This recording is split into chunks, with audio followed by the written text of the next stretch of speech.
যারা উপদেষ্টা হয়েছে তাদের অনেককে বিশ্বাস করাটা আমাদের অবশ্যই ভুল হয়েছিল।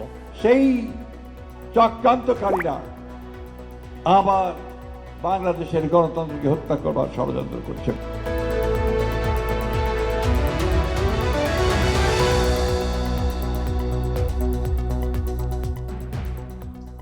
অন্তর্বর্তী সরকারের কিছু উপদেষ্টার বিরুদ্ধে বিতর্কিত ভূমিকার পাল্টাপাল্টি অভিযোগ তুলেছে দেশের প্রভাবশালী রাজনৈতিক দলগুলো।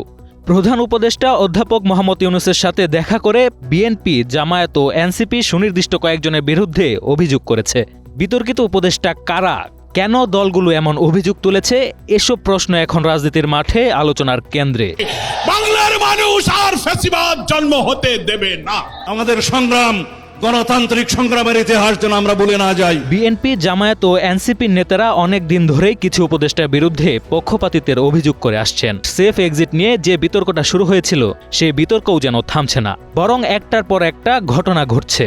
অন্যদিকে উপদেষ্টাদের মধ্যে অনেকে স্বপ্রণোদিত হয়ে অনেক কথা বলছেন, প্রতিক্রিয়া দেখাচ্ছেন।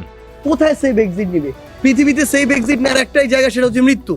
অন্তর্বর্তী সরকারের কোনো উপদেষ্টা সেফ এক্সিট বা নিরাপদে সরে যাওয়ার উপায় খুঁজছেন। কদিন আগেই এমন অভিযোগ করেছিলেন এনসিপির দুইজন নেতা। হঠাৎ করে কেন তারা এই প্রসঙ্গ তুললেন তা নিয়ে নানা আলোচনা শুরু হয় সামাজিক যোগাযোগ মাধ্যমে। পরে বেশ কয়েকজন উপদেষ্টা সেফ এক্সিট নিয়ে কথাও বলেন। সেফ এক্সিট নিয়ে নানান কথাবার্তা হচ্ছে, তো আমরা উপদেষ্টারা খুব নিশ্চিতভাবে জানি আমাদের কারো কোনো সেফ এক্সিটের প্রয়োজন নাই। সেই আলোচনা শেষ না হতেই উঠল কিছু উপদেষ্টার বিরুদ্ধে পক্ষপাতিত্বের অভিযোগ। এই উপদেষ্টাদের কার্যক্রম নিয়ে বেশ কিছুদিন ধরেই রাজনৈতিক দলগুলো বিভিন্ন ফোরামে আপত্তি জানাচ্ছিল। কারা সেই উপদেষ্টা? এমন প্রশ্ন যখন জনমনে, ঠিক এমন সময় বিতর্কিত উপদেষ্টাদের তালিকা প্রকাশ করলেন খোদ আরেক উপদেষ্টা। ফেসবুকে একটি বিস্ফোরক পোস্টের মাধ্যমে উপদেষ্টা ফাউজুল কবির খান সেই নামগুলো খোলাসা করেন, যাদের প্রতি রাজনৈতিক দলগুলোর তীব্র অসন্তোষ ও ক্ষোভ রয়েছে। তবে আশ্চর্যের বিষয়, সেই তালিকায় ফাউজুল কবির খানের নিজের নামও রয়েছে।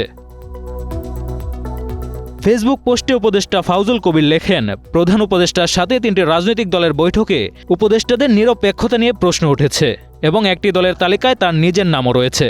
তিনি আত্মপক্ষ সমর্থন করে বলেন, আমি পক্ষপাতদুষ্ট চিন্তা করতে ও সিদ্ধান্ত গ্রহণে অভ্যস্ত নই।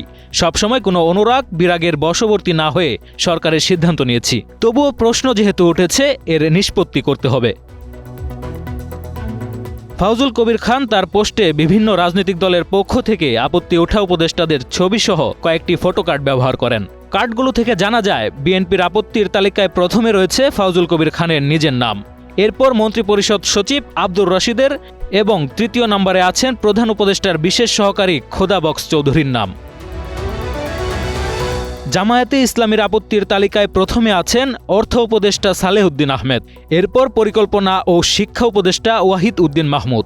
এদিকে এনসিপির তালিকায় প্রথমেই আছে আইন উপদেষ্টা আসিফ নজরুলের নাম, যাকে উপদেষ্টা বানাতে এই এনসিপি নেতাদেরই সবচেয়ে বেশি অবদান ছিল। এছাড়াও শিল্প উপদেষ্টা আদিলুর রহমান খান ও অ্যাটর্নি জেনারেল আসাদুজ্জামানও রয়েছেন তালিকায়।